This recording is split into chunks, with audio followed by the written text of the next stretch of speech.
Welcome to Kingdom Polemics. We are discussing something different today with a familiar guest, but also a new guest. We pretty much do what we feel is necessary for the season, the year, the moment in light of the world we live in, which is the Reformed, confessional Presbyterian world. But there are many of you that are not a part of that world, but still you benefit from these conversations. And so what we are going to discuss today is the tendency or the potential for Presbyterian polity, that's just the word for government, to become pyramid-like and hierarchical, though it's designed by Scripture and our documents not to be so. So it can be a rule of special particular elites instead of the many speaking together as one, functionally so, not conceptually so, but functionally so. So I have two friends of mine on here today. They are PCA pastors. Why don't you guys both, whoever wants to go first, just give us a concise bio. Well, I'll go first. I'm David Barry. I'm the pastor of First Presbyterian Church of Coral Springs, Florida. I'm in the same presbytery as Aldo, and so we know one another because of our participation in the South Florida Presbytery, although I saw him at General Assembly before that. I was raised in the PCA. I have always been a PCA member. I went to Reformed Theological Seminary in Jackson and got my PhD at Westminster Seminary in Philadelphia, and I've been ordained for 6 or 7 years, but I've been working in ministry in some capacity for my whole adult life. Nice. And you just got a new baby in the house, right? Yeah, my daughter Abigail is 4 months old. I got to baptize her this past Sunday. That was very special. Yeah. Well, for the gig, huh? Yeah, it's really cool. Like I got to baptize like all of my kids because all of my kids, I was a pastor when I happened to have kids, so that's pretty sweet. What about you? Why don't you give us a brief re-bio, Ryan? Well, my name is Ryan Biese. I'm the pastor at First Presbyterian Church in Fort Oglethorpe, Georgia. I was roommates with David Barry in seminary. That's right. And David Barry likes to play the guitar, so it's one of his many talents. And now you got one or two kids? 2 kids out of the womb, 1 kid in the womb. Oh, wow. So we're hoping for another one by the end of the year. Yeah. I 0 to 1 was cool. 1 to 2 was a little bit challenging, and 2 to 3 broke us. It really did. That sounds about right. My son is half. So Yeah. And you also like to wear, what do you like to wear when you go to GA, Ryan? Seersucker, bow ties, something non-inflammatory and always stylish, except after Labor Day when seersucker is definitely not stylish. I remember the first time I saw you at GA, you were at a mic in front of me. And I had my back to you, huh? Yeah. I saw your outfit and I was like, I admit my impression of you was not accurate, you know. it might have been a little bit accurate. But you know what? Like, I understand, because a lot of people say that about me, and they're like, I thought you were, such and such, and you're not, not that horrible, whatever. But anyways, so just a few, introductory thoughts about Presbyterian church government. David put some helpful quotes here when we were talking back and forth. In Titus 1:5, it says, "I left you in Crete, that you might put what remain into order and appoint elders in every town as I directed you." So the way that God governs a church is not through a pyramid. It's not through this special anointed figure who speaks over a bunch of lesser yes men, but he is called to appoint a plurality of elders that differ only in one capacity. We see in 1 Timothy 5 that elders they all govern, they all teach, but some labor more in the ministry of teaching, and some give more of their time to the governor aspect, though both do the same. But this is not a new thing, right? I mean, David, you added something there about Exodus 18. Care to comment a bit about the Presbyterian polity from Exodus? Yeah, some people like to imagine that Presbyterianism got invented in Scotland, Yeah. but that's just not the case. It has always been this way. When Moses showed up, having just been sent out from the burning bush, who did he go and talk to? In Exodus 4, he went to go to talk to the elders of Israel. And then they get past the Red Sea, and in Exodus 18, his father-in-law shows up, and even Moses was going at it on his own. He was sitting down to judge the people all day long, and his father-in-law, who wasn't of the people of Israel, showed up and said, "What the heck are you doing? You're doing this by yourself? What you're doing is not good." That's Exodus 18:23. Oh, Exodus 18:17. Yeah. And so he said, "Moses, you need to appoint a plurality of leaders along with you." And the Bible goes on to say that he listened to the voice of his father-in-law and did that. Yeah. We see elders leading God's gathered people, leading God's people always. We see that in Acts 15. We see that in the passage you just read in Titus 1. This is the norm. This is the God-given order. And there is always a tendency to pull against that and to isolate those who are best, and then you remove the plurality. Yeah. And there's even the sense where they're holding one another accountable. You remember in Acts 11, Peter in Acts 10 has gone to Gentiles. He's eaten with them. He's been around them for days. He's gone in their houses. And then Acts 11, now the apostles and brethren who were throughout Judea heard that the Gentiles had also received the word of God. So when Peter went up to Jerusalem, the circumcision party criticized him, saying, "You went to uncircumcised men and ate with them." Now we know how it turns out. We know that they were in the wrong.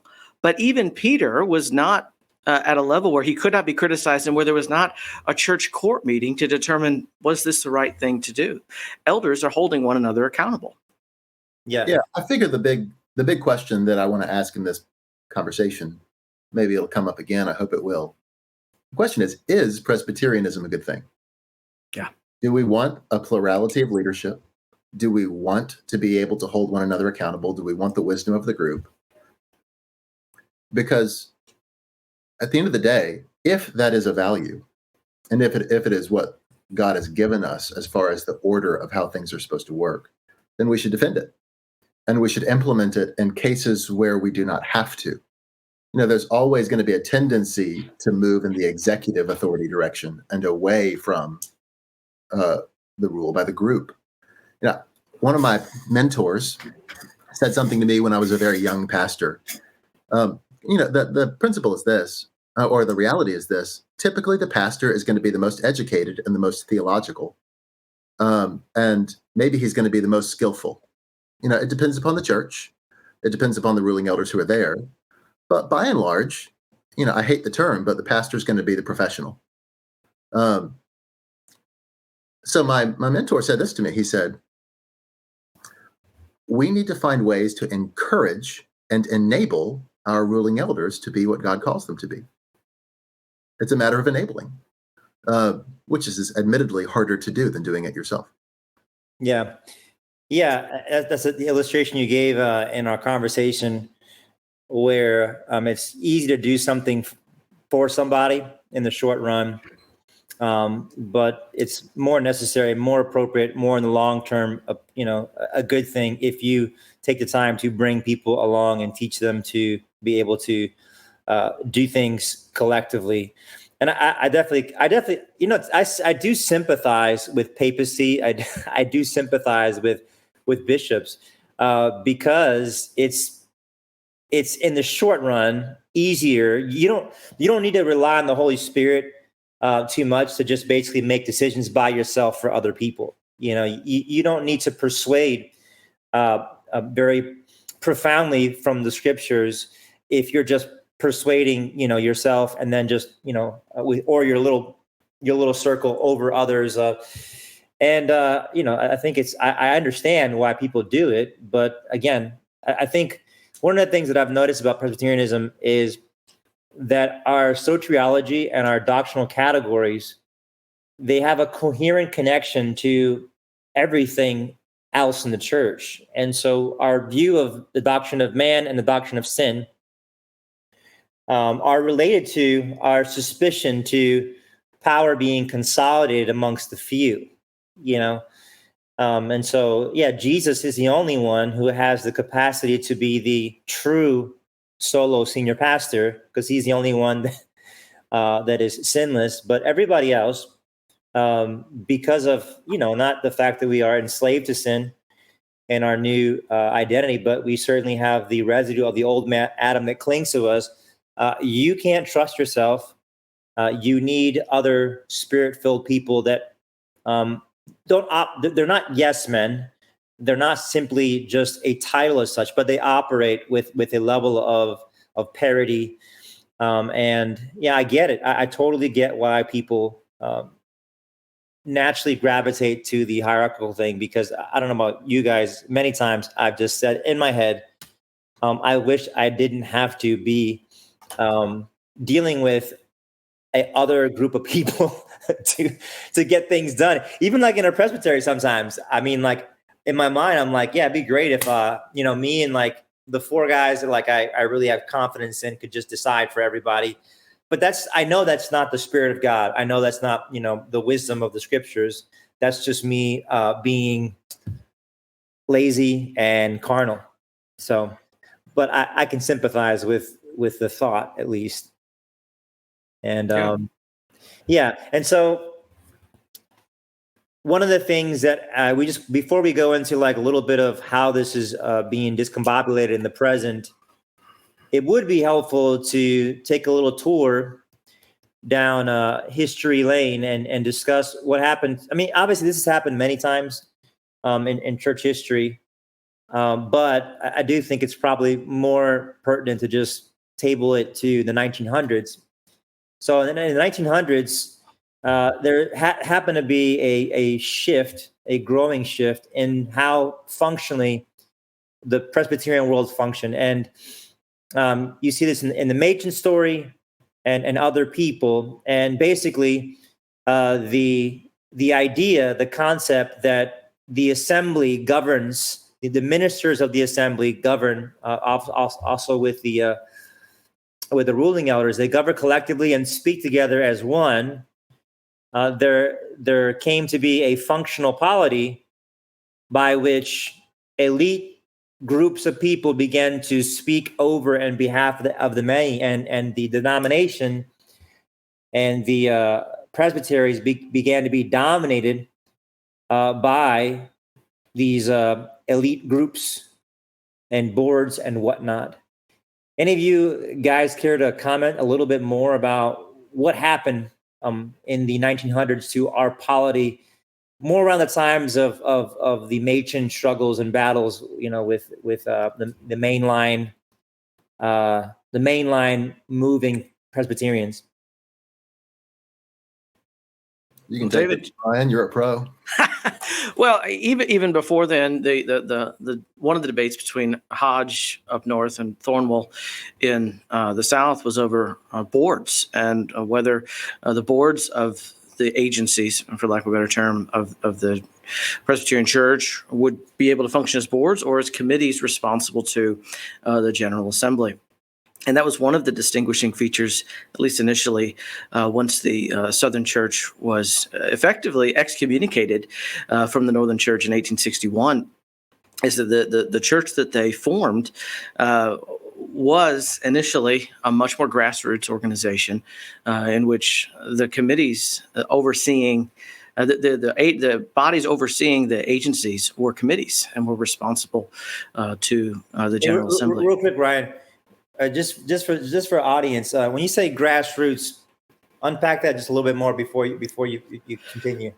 That grassroots, meaning that we give great deference to the lower courts and to the wider body, as opposed to a more executive team, executive committee running things. And I think the opposite of grassroots would be trust the committee. that mentality that the committee has looked at this.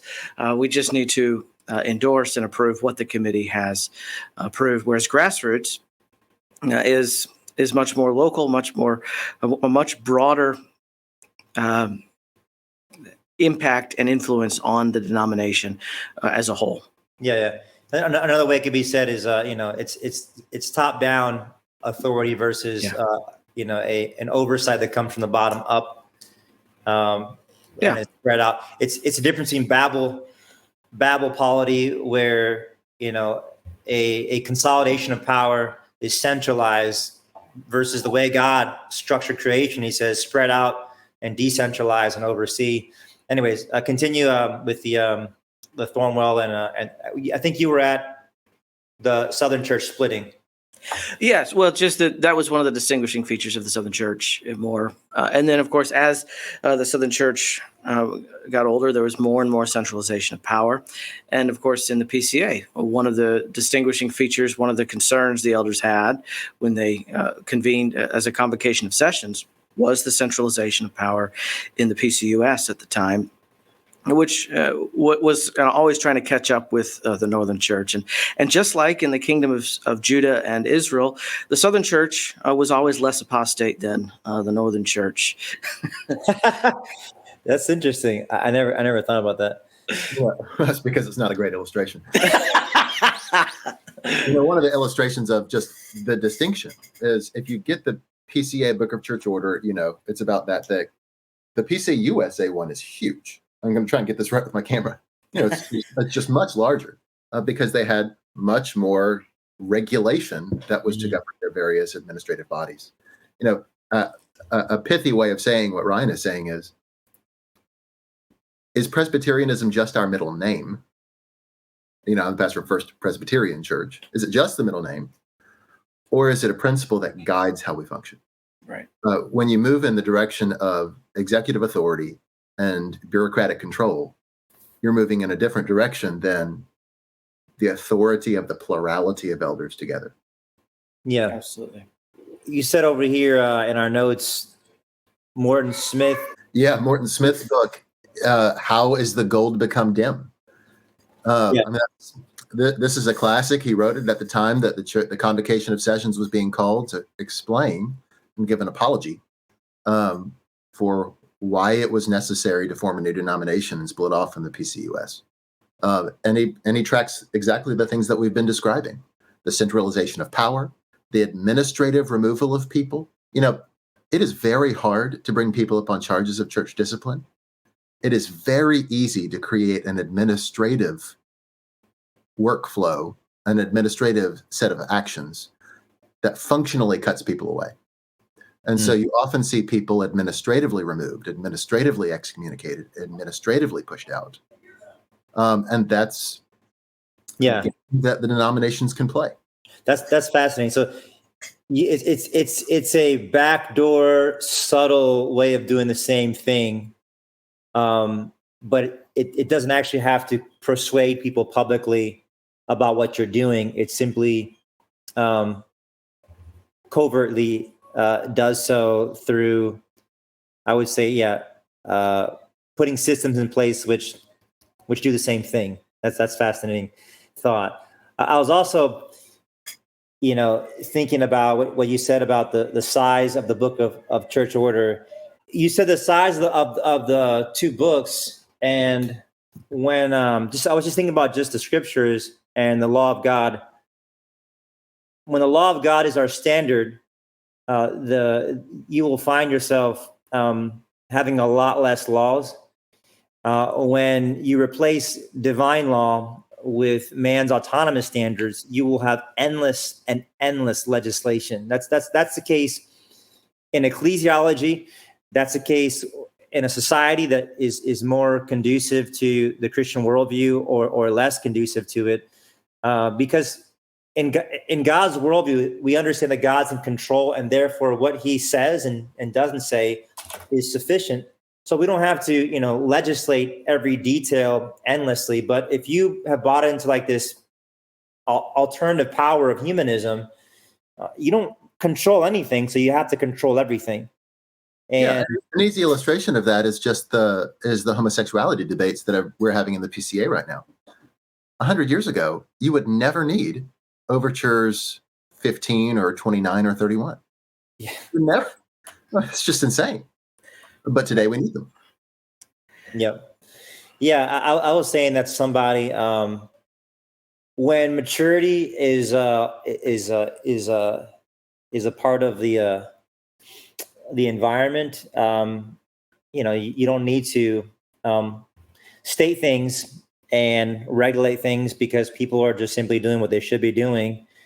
However, when your kids are, at a certain age and they're doing a lot of things that they shouldn't be doing, you have to have more standards. And so it's not ideal, but it's necessary when people are acting ridiculous, and not as they should be.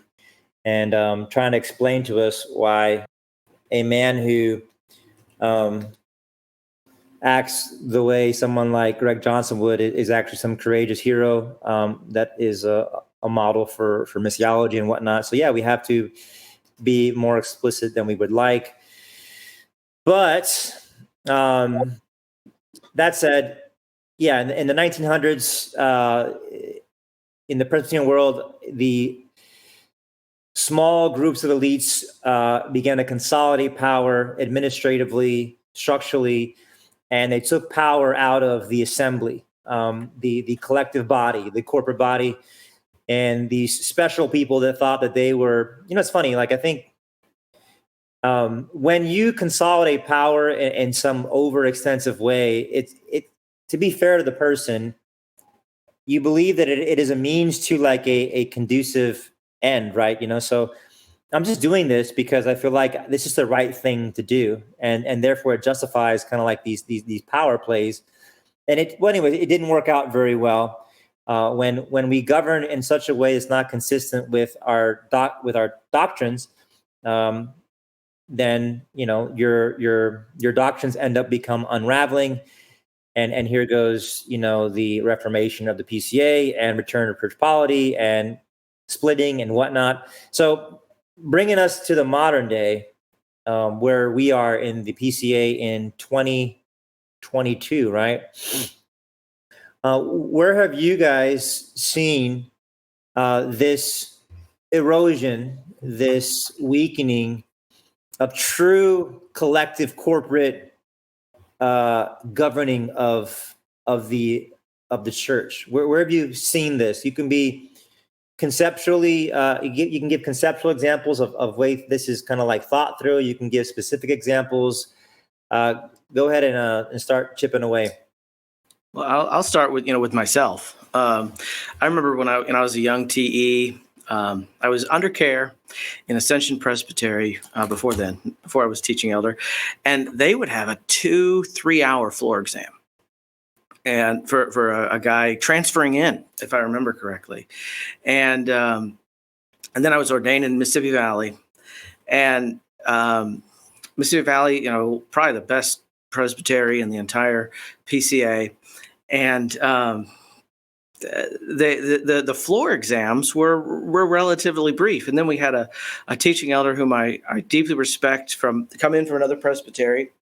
And this guy had the audacity to start asking theological questions from the floor. And I was just thinking, who does this guy think he is? Doesn't he know in this presbytery, we trust the committee? And of course, I was wrong at that. My resentment of him for asking questions from the floor was entirely inappropriate. So I don't think it's just a progressive versus confessional divide. I think we all need to, check yourself that you're not falling into this tendency of just trust the committee. These guys, we've elected them. Let's let them handle the work. Yeah. That's a really important point. We tend to think that an unhealthy view of polity is a progressive thing, but it's not. Just to give an analogy to this, I think both Republicans and Democrats have this idolatrous view of the federal sphere, and they both neglect the reality of localized, decentralized governance. And so everything comes down to, the president, and they could care less about, cities and counties and whatnot. But yeah, it's what you were talking about was having a conversation on the floor and it being offensive or inappropriate or contentious for the rest of the court to have a conversation about this particular person. And, I heard this for the first time really clearly, like a few years ago. I forget which G it was. It was the one where they were discussing M&A, and the M&A, they are they for those who know, M&A is Mission North America. They work out, the church planting and missions like domestically. And they have people that are uniquely responsible and tasked to that. And they were discussing the policies about how women who work in the M&A interact with elders that are, doing church planting. Actually, no, was that M&A or MTW? I think That was you empty. I think you need MTW. I'm sorry, MTW, not M&A. This is international, not domestic. Sounds like I'm talking about like flights or something.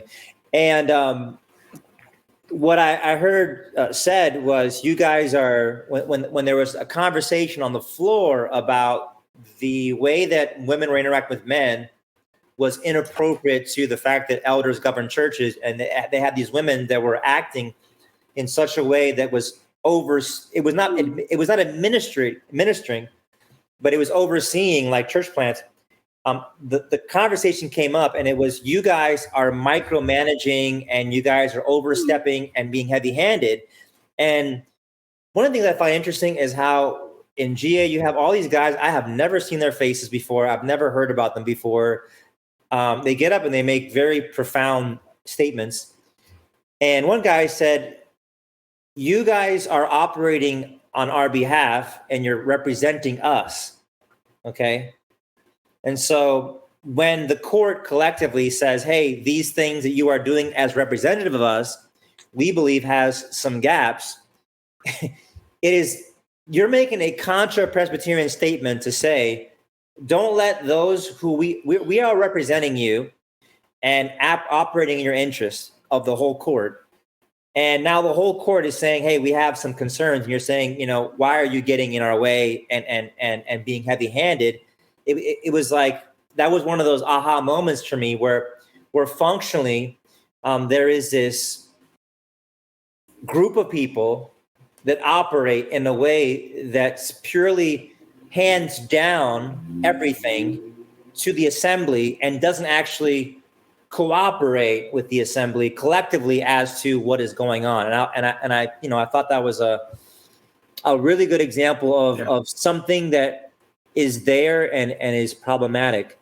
Yeah, I thought the Overture 14 debate back in 2021, to which you're referring, was a watershed moment in some ways for the PCA. You had the coordinator of MTW. I think he made 3 points. He said this was unnecessary because we have a policy that ordinarily requires ordained leadership. He said, second, the language is unclear, unnecessary, unclear. And then he argued that it would hinder the work of church planting if we require ordained leadership over church planting. And then I think he closed with a warning to the assembly that it would set a dangerous precedent within the PCA that the General Assembly sets policies for its Mission to the World Committee. And then that famous incident where teaching elder David Coffin gets up and points out, well, look, you're our committee, you work for us. And I think that was a crucial moment when teaching elder Coffin once again stands up and helps the assembly out of a bit of a quagmire that it had gotten itself into. And if you remember from teaching elder Kim's report this year, it wasn't just that there were women over exercising authority over ordained men. It was also unordained men. Yeah. Mm-hmm. But he said, we've had a number of these men who were in line authority over ordained men that they've now submitted to ordination. They've been ordained. The church has laid hands on them. And so that's a positive effect, I think, from that. We're seeing guys becoming presbyters in our polity. Yeah, and I think one of the things that brings out is if you're not functioning in light of the way you're supposed to govern, it doesn't matter if you say that you hold to the view. So you can say this woman or this man is not a pastor, but if they're acting like a pastor over pastors, then it doesn't matter, you know? You can say that, grassroots, and you could say decentralized and the parity, you can use all the terms, but you can talk about that. And I've actually dealt with that at Presbyterian as well. I won't be specific, but, the question came up, and it was on the floor, the rest of the court. That's what I kept saying. I was like, we are the court, gentlemen. The committee's not the court. Okay. We are the court. And somebody said, what would happen if the court is discussing something and disagreeing with the committee's recommendation about something, proposing something? And if the court were to challenge something, or, if we felt differently about something and it didn't go the way the committee happened, the person said, where would we be if this happened regularly? And I was like, let me get this straight. So if the court collectively doesn't agree with those who represent the court in a committee, if that were to happen more than once, what would happen to our polity? I'm like, our polity would is our polity. That is our polity. It might be helpful to think about this on two tracks of authority and function. At the end of the day, the ultimate authority is going to rest with the court, whether it's the session or the presbytery or the general assembly. That's where the decision is made, right? But what about function? A lot of the work is going to be farmed out to committees to enable the right process and expedite things for that court. But let's think about the role that the committee is supposed to play.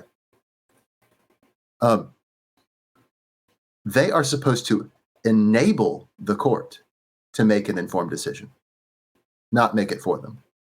All they bring are recommendations, emotions. Yeah, it's, a bad committee report says, this is the conclusion, do it. Yep. A good committee report says, these are the factors, these are the discussions that we had, this is the evidence and the data that the court needs to make an informed decision, and this is our recommendation. Yeah. And the thing is, they are a part of the court, not a tier over the court. So they're a servant of the court. Yeah. And it's funny because, so in my situation, I was discussing a situation, trying to be vague, and the idea is like, well, these people in the committee you're going against them, whether it's like, for the credentials or whatever, you're going against the committee by saying something that differs from what they're saying. And it's like, wait, aren't I speaking with the committee? Because I'm a part of the assembly. And so what I mean by that is I'm a part of the court. I represent the court. We're all a part of the court. So if these people are saying something and we're saying something over here, then now we have more angles of something, right? But the way it's framed is this angle is this lens is the lens of the entire court, and to have another angle or lens additional to is to basically bypass the lens. And I'm like, wait a second, isn't your angle just being added to another angle? It makes sense. But it's almost like me sitting in my church with my session and my elders, and I'm talking about a situation, and I'm like, yeah, this guy, I think he's a really good candidate for being a deacon. And then somebody says, well, actually, I've had some interaction with this person that you may not be aware of, and I've come to see these things.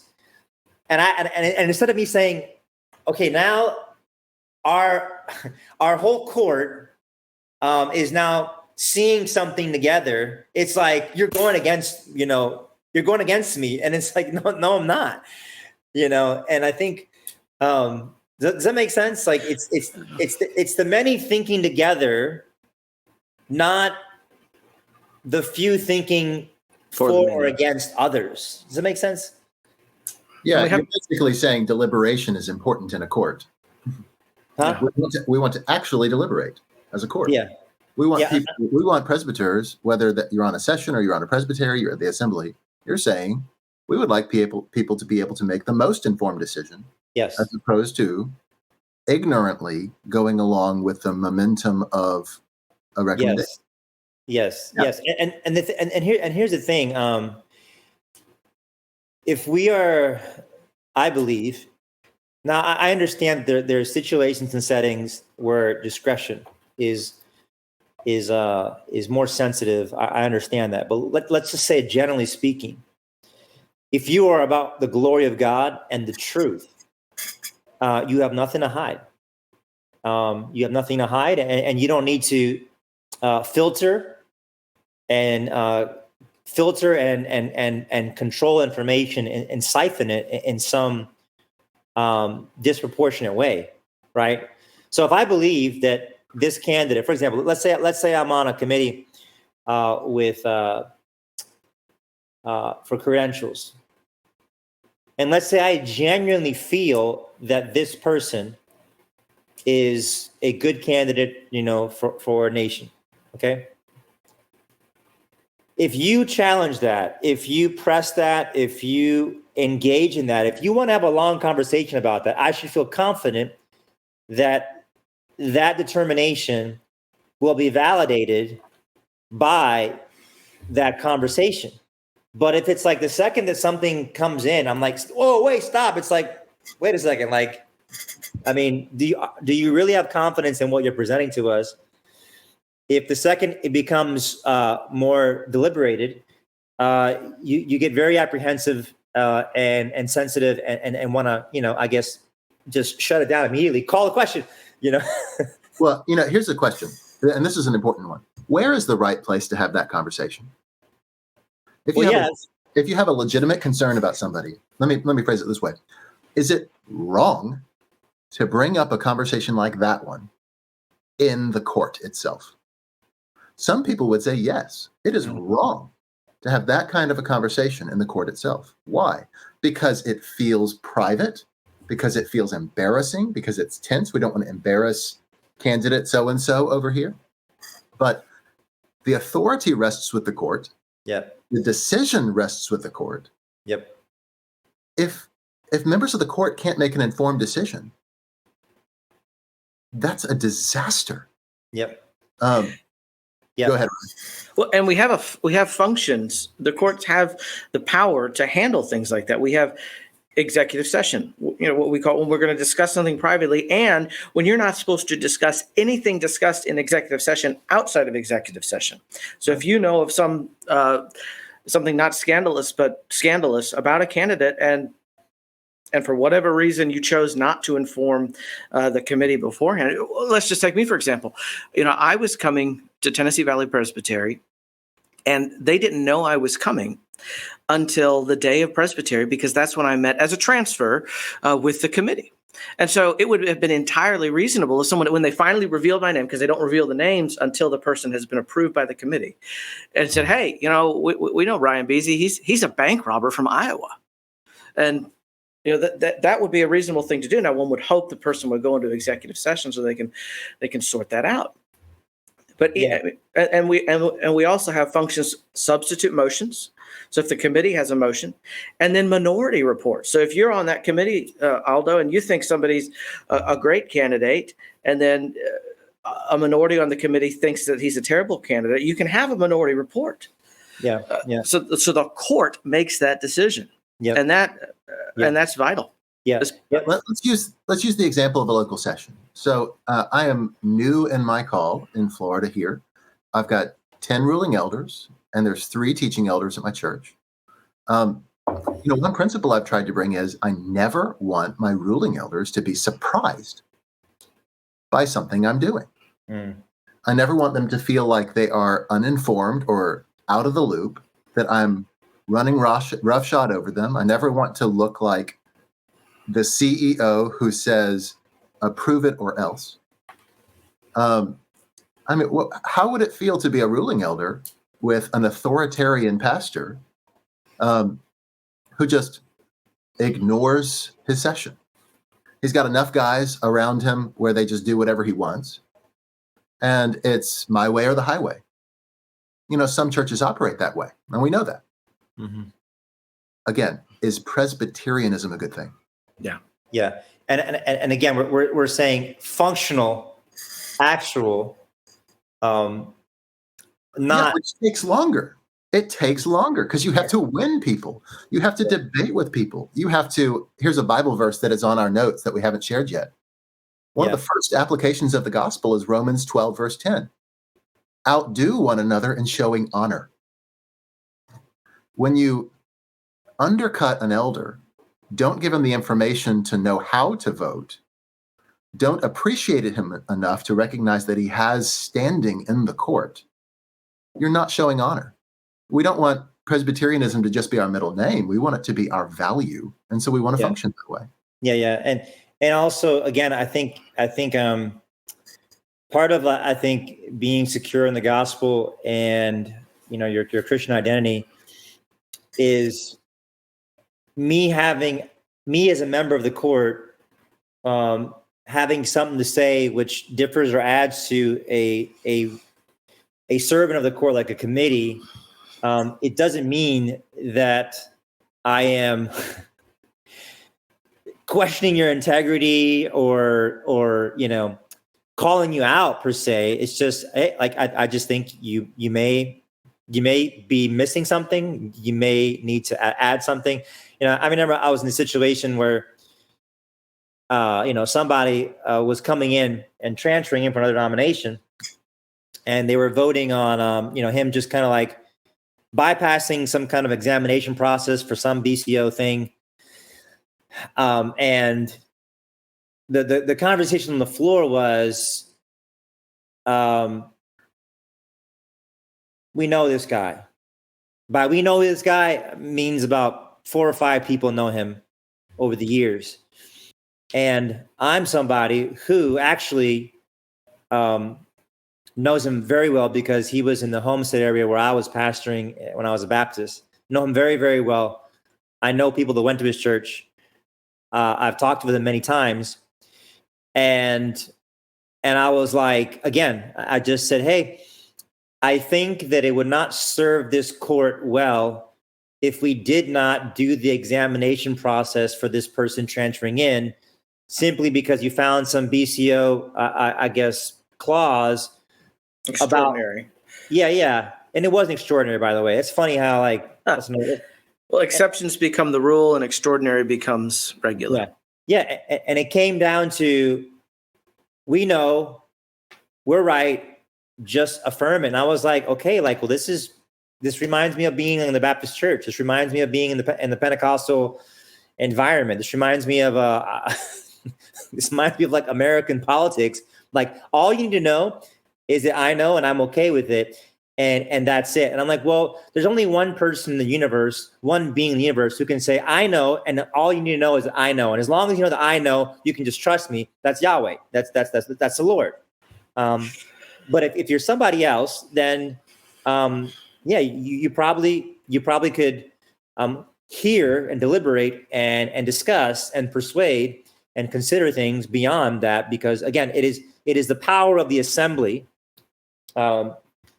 that makes our discernment and judgments of the Lord, not the persuasion of one group, one person, one circle of people over against the other. So yeah, that's right. Can I add something to that? Absolutely. What happens? You just described feeling disenfranchised by your court, right? What happens when things aren't working well? If I feel isolated from my court, if I feel like things are happening in a back room and that this doesn't matter or something's wrong, I, as a member of the court, can do one of two things. I can stand up and ask questions. I can exert myself. I can say, brothers, I am uncomfortable with this because, and see if that gets anywhere and try to call the court to function in a more Presbyterian way. I could do that. I would suggest that probably only 5 out of 100 men will do that. Maybe 1 in 10. I don't know. The norm is going to be to do the opposite. The norm of being bypassed is to diminish yourself. Mm-hmm. And I think the example of a ruling elder on a church session is, what is your average Joe ruling elder who's a godly man, but doesn't have theological credentials, who may or may not have been raised in the church, may or may not have been raised in a good church, who's rarely seen Presbyterianism function well? What is your average Joe ruling elder who's a godly man going to do when he is not being enabled by his pastor, enabled by his session, enabled by the system to be the elder that he is supposed to be? Typically, men are going to diminish. They're going to recede. They're going to put less effort there because their effort is not valued, because their leadership is not appreciated, because their discretion is not appreciated. Yeah. And so you're going to begin to have a non-Presbyterian function because all of the presbyters themselves have receded because there is no venue for their gifts. Yeah. Now, they could exert themselves, but they're typically not going to. Yeah. And That is produce dysfunction. That is totally spot on, because there's something I've noticed in my situation, in my region, is that a lot of silence is not necessarily because there is a true collective consensus in the court. It's because of that. I've just been disenfranchised and whatever. And then what happens is the more elders who just, as Dr. Barry says, diminish themselves, then those guys who feel entitled, and it is an entitlement mentality, they become empowered. No one has stood up to me ever in the course of my time as chairman of this committee. Well, what happens when somebody says, well, wait a minute, I don't agree with the committee's recommendation. Yeah. I'd like to make a substitute from the floor. Yeah. Well, then he becomes that guy. Yeah. So, but he's only that guy because the committee person, the chair, or whoever, they put themselves in this overextensive posture. Yeah. That inevitably demanded that kind of firm stance, because it was like, who are thou to not rubber stamp as I have always been rubber stamped, like. And so it's funny, like, well, yeah, I sound like a jerk because that's what happens when people overexert themselves, and you have to kind of step in. It's like my wife is my wife could be yelling at the kids, and I'm like, stop. And it's like, why do you sound like why do you sound like that? Well, because you're screaming at the kids, and I need to get your attention. And so, what about one of the things that I wanted to bring up was the minority report from the CCB as an example of some of this. So why don't one of you guys go ahead and go at it? Dr. Barry, you spoke to that on the floor, didn't you? Oh yeah, I'll take this one. So this year at General Assembly, the Committee on Constitutional Business, the CCB. You mean the Commission on Constitutional Business? Haha. The Committee on Constitutional Business had a majority report and a minority report. And there was considerable dispute about whether the Committee on Constitutional Business could even have a minority report. And it was recommended on the floor in a way that was clearly pre-planned and pre-discussed. Everybody watching knew that the speeches being given had been laid out. And it was argued that the Committee on Constitutional Business isn't a committee, really. It's an informative body. And so it cannot really have a minority report. And I spoke against that. I said its name is a committee, and our rules of assembly operations say that every committee can present a minority report. I mean, I was just reading the Constitution as it is written. We have one of those? We do. Can I mean, where did you have to go to a museum to see? I mean, Where is that? It's out there somewhere. Okay. It's in the vault in DC on that road, where the Constitution goes underneath in a vault. That's what you got to find. It's like national So, treasure. Only Me and Nick Cage and I are going to have to go and liberate the. Well, anyway, so I gave a speech that basically said, our book says every committee can give a report. Who has the authority to say it's not a committee when we know that it is? Mm-hmm. The traditions surrounding how it functions really don't matter, because our Constitution says that it's a committee and every committee can give a minority report. But the Assembly was confused. Nobody knew what was at stake. They didn't realize that the Standing Judicial Commission had stopped functioning as an appellate court and allowed new evidence into the case, and that there was really something to object to there. Yeah.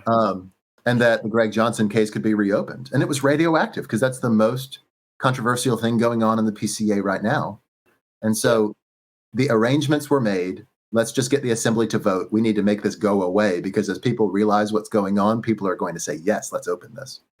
And the fundamental, sorry. And so we had a quick vote. I think most men in the room didn't know what the vote was about. Even some of the speeches were unclear as to what a yes or no would do. But the fundamental difference, according to Book of Church Order, I found our Constitution, by the way, Book of Church Order, chapter 15, a commission differs from an ordinary committee in that while a committee is appointed to examine, consider, and report, that's all a committee can do. A commission is authorized to deliberate and conclude the business before it. And so when you do not allow a minority report to take issue with the committee report, you have created a situation where a committee now can conclude the business before it.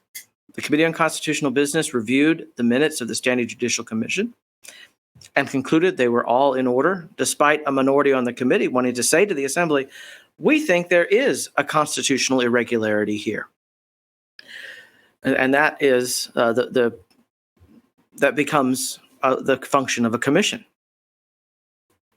All that to say, I don't think that the Assembly was informed to make that vote. No. But just to speak about those who knew, and here's my opinion. I have to be careful to not be dogmatic where I can, but here's what I see in these situations: is that people have a particular agenda, whether it's good or bad. They have an agenda, and instead of using the courts and our polity the way it's supposed to, right? Our courts are supposed to be the most conducive to allow the authority that all have to use it, right? It's how do we use our courts in order to push something through that we want to be pushed through, by doing it in such a way that, as you said, most people don't have a clue of what's going on. I can't tell you, man, how many times I have seen a room full of people where I know exactly what's going on, and half the room has no clue what's going on. And it's there. As much as there is that, there are some people that know exactly what's going on. Like, are you talking about Sunday morning worship, or are you talking about Presbyterian? I'm talking about both. And this cannot get to the floor. This cannot be discussed. This cannot be addressed, because it will be bad for the cause, And another thing you guys brought up, I think it'd be helpful before we kind of give some diagnostic about why these things happen, a little more diagnostics. You brought up, let me see, the issue with the Covenant College endorsing the board-approved nominees rather than the men nominated by the nominating committee. That was you, Ryan. Why don't you comment about that? Well, this is a little bit more complex because it deals with one committee not liking what another committee is. So it's not just defer to the committee. Now it's which committee are we supposed to trust? We have a permanent committee for our agencies that Covenant College endorsed I think I don't remember if it was the overture that was brought before Tennessee Valley Presbytery, or if that did make it to the floor in the version that made it to the floor of the assembly, but that certain nominees for the permanent committee, the board of Covenant College, were termed board approved nominees, in distinction from the men nominated by the nominating committee of the assembly. And so what the nominating committee does is receive recommendations from all 88 presbyteries for various committees and agencies of the Presbyterian Church in America. And they try to select one man for each slot, whom they believe is most well suited to represent the denomination, to encourage and support the functions of that agency. And I think it was 2 instances, the nominating committee selected different men from those recommended by the Board of Covenant College. And then the agency head of Covenant College, the president of Covenant, at both the Committee of Commissioners meeting and on the floor of the assembly, encouraged the assembly to vote against the men who were nominated by the nominating committee, and instead to vote for the men who became floor nominees. And this is so complicated at this point, who were board approved or board recommended. And so I think that represents an attitude of we feel entitled to these nominees. Yeah. We want to build our own board rather than let the General Assembly and its nominating committee. And of course, the General Assembly voted one of those nominees up and voted one of those nominees down. And so I wonder if it was awkward for the nominee who was spoken against, who was actually elected, to then join the board when he feels like, well, is the agency against me? Yeah. And that's a really great in-depth analysis. And let me just kind of like give like a cliff notes for like, you know, a lot of people is these there are certain people that are elected by the entire assembly. So the whole denomination would approve a guy to be someone who would be a godly person who could help a mission board approve a mission board, like with the people they approve. So the whole church has approved this person to be able to be a level of accountability to like a group of people.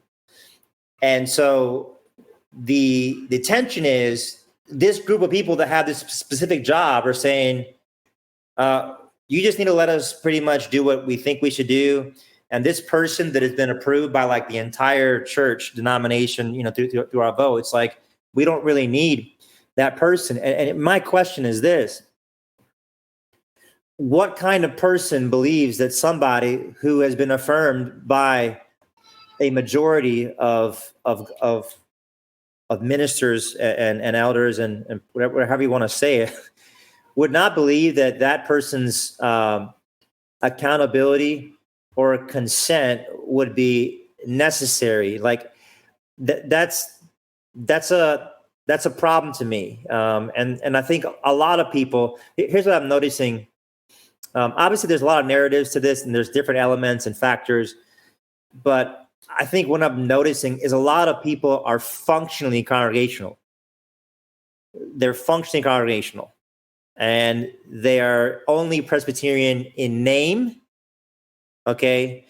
And on paper, but the way you want to function is leave me alone. I want to govern my part of the church how I want. And I'm like, okay, that's fine. But you can do that elsewhere. You can do that. Like most evangelicals are congregational and, you know, like they're not governed by a plurality of elders and a plurality of churches that compromise those elders, and then an assembly that with the constitutional documents, they're governed by the local pastor and his deacons, like, or whatever, like that's fine. But there is a way to erode our very boundaries and practices that decentralize power according to Scripture. There is a way to erode that from within by functioning in such a way where whenever a broader accountability whenever a broader corporate consensus is functionally really worked out, it's just kind of like bypassed. And that's one thing, I guess, we can go to like now, like, I guess, diagnosing why does this happen? Let's just say this. One of the reasons why I believe that this happens is that a lot of people that are part of the court are very loosely involved in the court. You know, you don't, you know, you're not very, you don't go to Presbytery very much. You don't go to GA very much. And if you do go to Presbytery, you know, you're on your phone, on your computer, like doing whatever you got to do, like half the time. Or now, because of the brilliant idea, now we have, in our Presbytery, now we have Zoom meetings every Presbytery. And you know how that goes, right? Because people, when their face is blacked out, guess what? They ain't there. They're doing something. So there's like a superficial involvement. And so all this stuff that we're talking about, a lot of guys, they're not aware simply because of this just loose involvement. And so all these things are going on and we don't have a clue, you know, or another thing that happens is you'll take your elders to GA, for example, and instead of like being with your elders and talking through what's going on and explaining and bringing them up to speed, you're having, you know, a bunch of drinks with like your seminary buddies the whole time. And so there's a lot of reasons why there is a lack of deep awareness. You guys care to comment on that point? Well, I think Presbyterianism is the hardest form of government. Congregationalism is easy because it's majority rules. And prelacy or episcopacy is the easiest, is easy because it's the guy at the top, the guy with the biggest hat rules. But Presbyterianism requires engaged, informed, empowered elders to work, to function properly. And I know this year I took 2 ruling elders with me to General Assembly. And even that sounds kind of condescending, doesn't it? I, the teaching elder, took my ruling elders, but yeah, and that may be, you know, reflective of a bias against ruling elders and myself. See, my unconscious bias is coming out there, but I checked my privilege, and we sat together so that I could help them understand. Well, this is what we're doing. One of them, this was the second, and one of them was first assembly. I think that's important to inform your ruling elders in advance of the court. And even we had Presbytery yesterday, and one of my ruling elders said to me, well, I didn't even know we were going to vote on that. And it was my committee. And why didn't he know we were going to vote on it? Well, I mean, we sent out our report the day before, but I could have told them, hey, we're going to have this vote come up, and this is what the issue is. So teaching elders do need to make sure that their ruling elders who haven't had church polity with Guy Waters know what's going on and know how it's going to function. Yeah, there's so many reasons. The one that comes to mind, is the difference between Presbyterian in name and Presbyterian in value. I happen to be preaching on Matthew 5 right now, and Jesus talks about fulfilling the law as in comparison to abolishing it, or he doesn't even use the word keeping it. He says fulfilling it. Well, I don't think many people realize that working as a Presbyterian body takes effort, skill, knowledge, that there's a goal ahead of us that we are not reaching, and we're trying to get as close to it as we can. Mm-hmm. We're striving towards faithfulness. I'm striving to be a churchman. I'm striving to enable the elders that I work with to be informed so that we can do this together. There tends to be a culture of, well, we're Presbyterian, period. This is our name. But there's not striving. There's not even understanding. There's a lot of ignorance of the process, and that's because of detachment. That's because of busyness. And sometimes it's by choice. You know, one of the problems we have is especially young people going to microphones who are not prepared to be at microphones. Oh, man. And they waste everybody's time. Well, that'll make you detached from the court pretty quickly if it's inane. If the court's time is being disrespected by unprepared people. There's a lot of reasons. Yeah. I think, David, if you had a problem with me, you should have just come talk to me. yeah, and I also think too, like, in my case, because we're dealing with like a bureaucracy culture that's kind of like in being infused. Bureaucracy works in the sense that it makes efforts pointless because it takes forever in a overextensive way. And so if you really want to accomplish this, I'm going to make this like a part-time job for you, or a part-time job for you.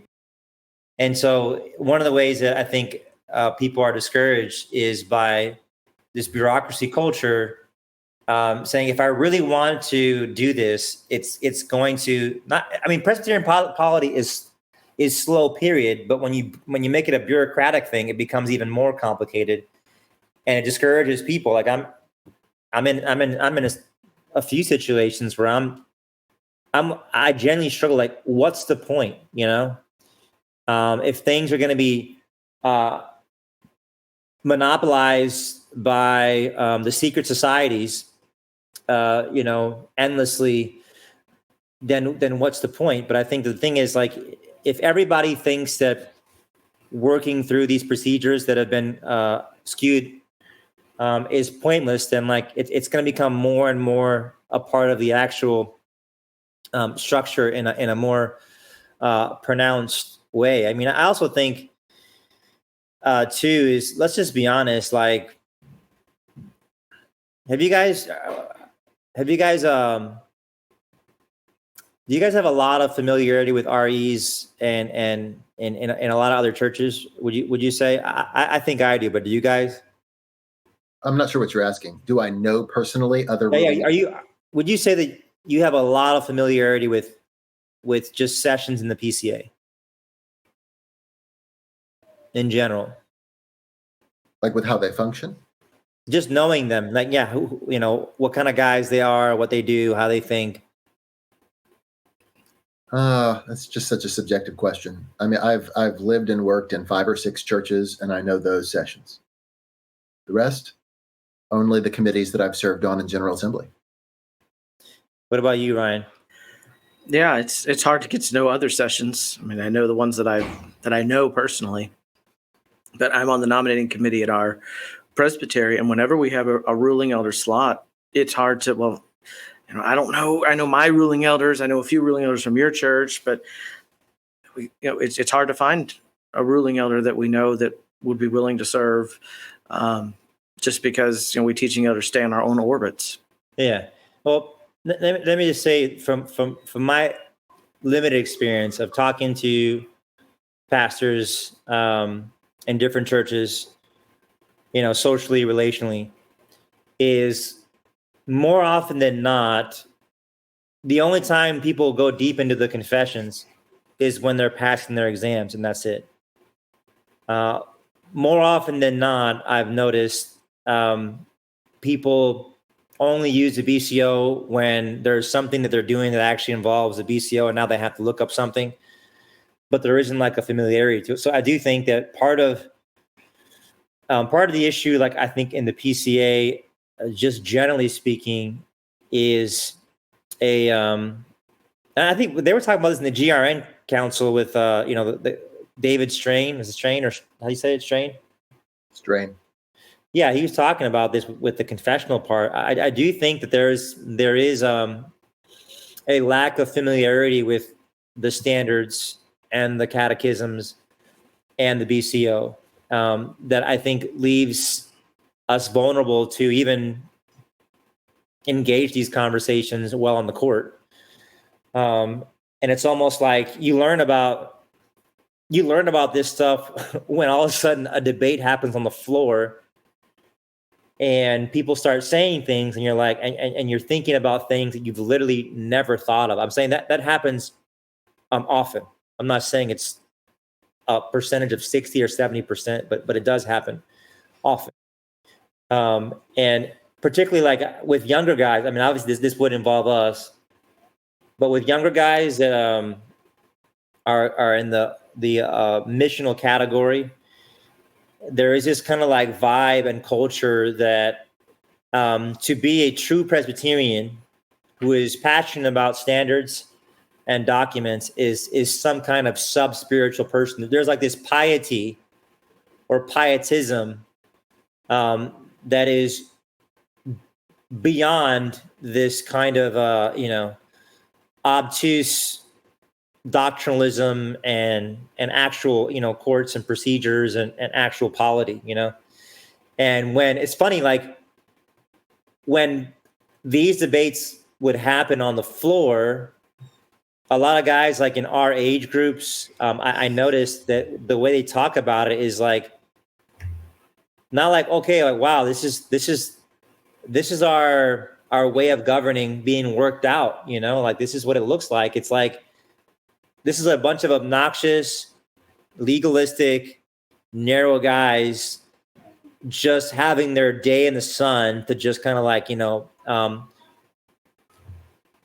what's the word of the Pharisees? Squeeze the Strain the gnat. Strain the gnats. Yeah, like it's just like there's like this evangelical pietism that I believe is somewhat. I'm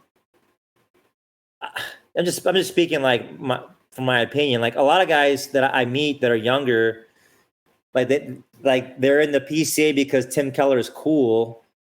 But the second you start, talking about like standards and confessions and BCO and courts and procedures, like there's like this kind of like, oh, I'm like so over that. I'm so above that, and I've seen that as well in the conversation, like you're not proud to be a Presbyterian. You don't boldly hold to our standards. And when people do hold to our polity and ways of governing and all these things we're talking about, you look at them like with a strange eye. And then you kind of give some kind of like vague statement about loving Jesus and loving neighbor and reaching people. Am I making sense, or am I just rambling here? Well, fundamentally, I think you're giving a representation of a subset of the nation. Yeah. And I think that's part of the stuff that we deal with in these situations. And I also think that guys, let's just be honest. Like the second we talk about church government, the second we talk about church polity and all these things which mean accountability, what does it really mean? It means that people will be held accountable for the things that they do.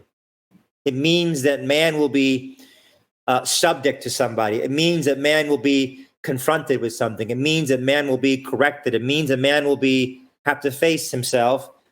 And let's just be honest, like we have a reputation in the PCA for not liking accountability and discipline and enforcing stuff. Like people in the OPC, RPCNA, they make. Well, we've earned that reputation. Yes.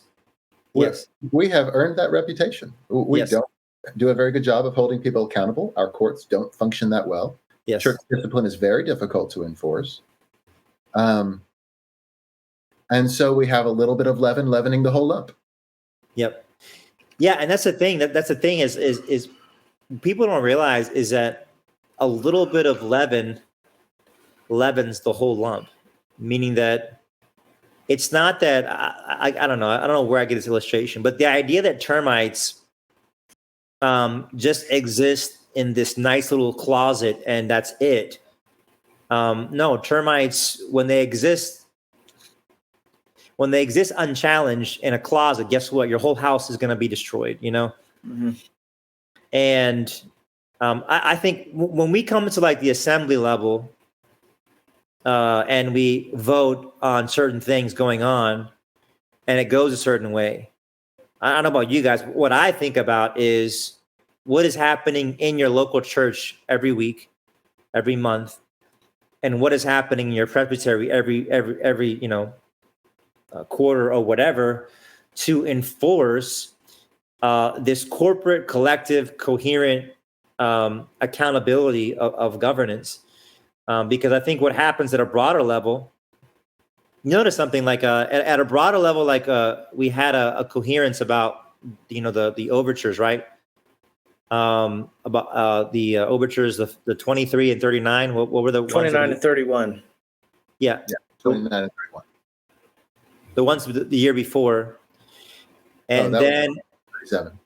Yeah, and then at the local level, it that overwhelming majority wasn't as such. And so I just think about like this conversation that we're having about accountability, about decentralized structure, about enforcement, about involvement, about awareness, about all this stuff. It's really important. It's really important. Yeah. You remember what Jim Packer in his Quest for Godliness and Richard Rogers, Richard Rogers, 16th century churchman, criticized for being so careful, so precise. And what Richard Rogers says? He says, "Sir, I serve a precise God." Do we serve a precise God, or let's just love Jesus and love neighbor? Yeah, absolutely. I'm reading Old Testament with my kids, and we just went through Leviticus, and my kids were just like, what on earth is the point of like all this, And I was like, even though we don't do this anymore in this way, what you need to know is that after you're redeemed, the way that you worship, the way that you organize, the way that you discipline, the way that you oversee, the way that you advance is very, very, very laid out by God. It's not, you've been redeemed by Egypt, and now you know what? Go run through the wilderness and organize how you want and discipline how you want and worship how you want and gather how you want. Like, I mean, obviously that precision continues, even though it's no longer in those types and shadows and ceremonies, right? And you might say there's a general equity to it. Yeah, there you go. That's another way to say it. Heard that word before. That's in is it 1903 or 1902 or 1904? There you go. I think it's 1904. All right, so the Westminster Confession of Faith, listeners. What is this? What is the Westminster Confession? Is that like the thing with the dog show? I think you can probably find it on the internet. Okay.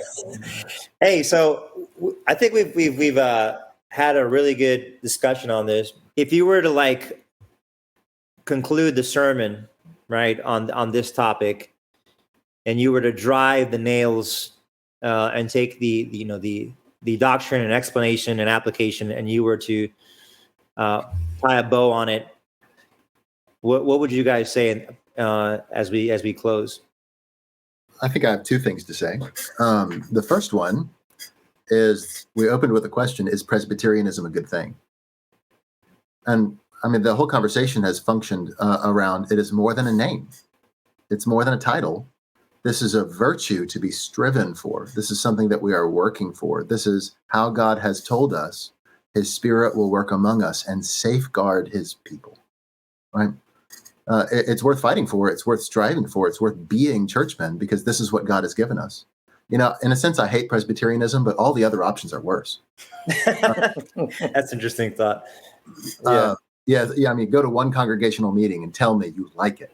No, but it's a virtue. It is a value worth striving for. And I'm not saying any court I've ever been a part of is doing it perfectly, but we should be striving to be churchmen.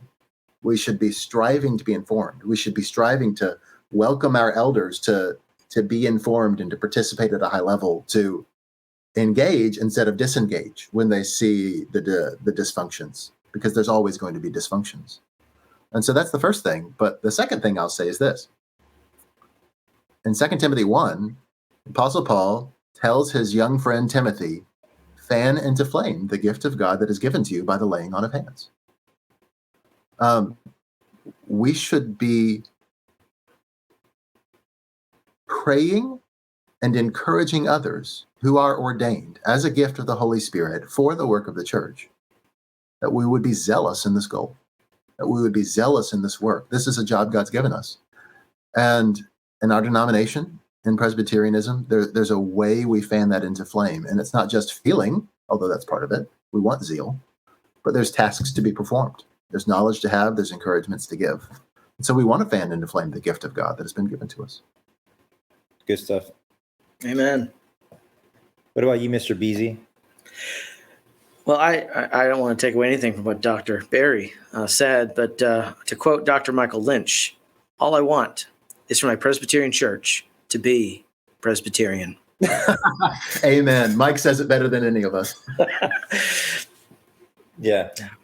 You know, I really think it really comes down to, like, if somebody's listening to this and, like, you're not a PCA pastor or an OPC pastor or an APARC pastor, you know, like, what is the big deal? Let me give you, like, a few examples that may be helpful. One would be, we have seen time and time again in the last few years, the papal, like, hierarchical, like, evangelical leader just torpedo himself into oblivion because, well, people say it's a moral thing. I see it differently. I see morality only operating well when there's other moral people in a moral structure of oversight that has been prescribed by God. So it doesn't matter how godly someone is, if you're operating in some tier structure or a plurality, it's purely a concept, but it's actually just another tier with yes men underneath you, and all the people that are on your accountability are they're just your minions. You know, like my kids are watching the Minion movie. And you're the Groot. I mean, that you've seen that torpedo itself many times, and you kind of get like a glimpse of what it looks like for men to seek to not collectively govern, but to narrowly govern with, like, this consolidation of power because they're gifted, and that exists not only in the congregational world, but that exists in the Presbyterian world. Like, there is a way for people to want to work out their churches, live in their sessions, be in their presbyteries, be in the General Assembly in such a way that the collective, coherent group together discern things, together think about what we believe and confess them, together enforce things, and work things out. Like, there is a way to do that, and that is always destructive. And the first thing that Satan does, as God commands them to decentralize, to subdue, is he calls them to centralize in some sort of pseudo divinity where they don't spread out and rule, but they try to function in, like, this divine, like, way to consolidate power. And then you see that replayed in Genesis chapter 6. The whole thing about the sons of God going into daughters of men, what was that? That was the same concept of consolidating human power rather than spreading out and subduing. And then you see it again in Genesis chapter 11. God's way of overseeing the world as the one who has a monopoly on power. He is the one who owns everything and has a monopoly on knowledge and power and authority, is always through a collective corporate consensus governed by his principles. If you don't have principles that govern you collectively and corporately, then you simply have nothing but brute power and force, whether it's for good cause or bad. And so I think that in the PCA, part of what we're dealing with, part of what we're addressing is not purely the issue of side B, the issue of, social justice, missiology, the issue of the third wayism about ethics and all that stuff. Like, those are certainly real things, loose subscription, and dancing around the confession, and always finding a way to get around the boundary. Those are real things. But those are symptoms. Yeah. But here's the thing. I think that you could be an old school confessional guy and still be operating with this centralized way of governing church.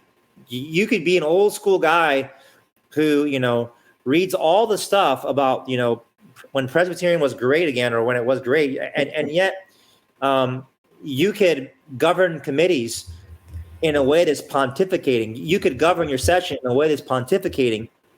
And you could buy into the same way of managing power that the progressive does, even though you're not. And guess what? You'll eventually get to the same place when your structures are not appropriate and biblical. So in the small things, the thing is, like, people are always looking for like some billboard, sliding away from our polity, like some billboard, like some just egregious thing. But like what we were bringing up, it was just like a little 5-minute conversation here, a little 2-minute dialogue here. Like it's in the small things that I think these really serious things are surfacing. And so anyways, I really appreciate both you guys coming on. You certainly helped me think about this as we were talking about this.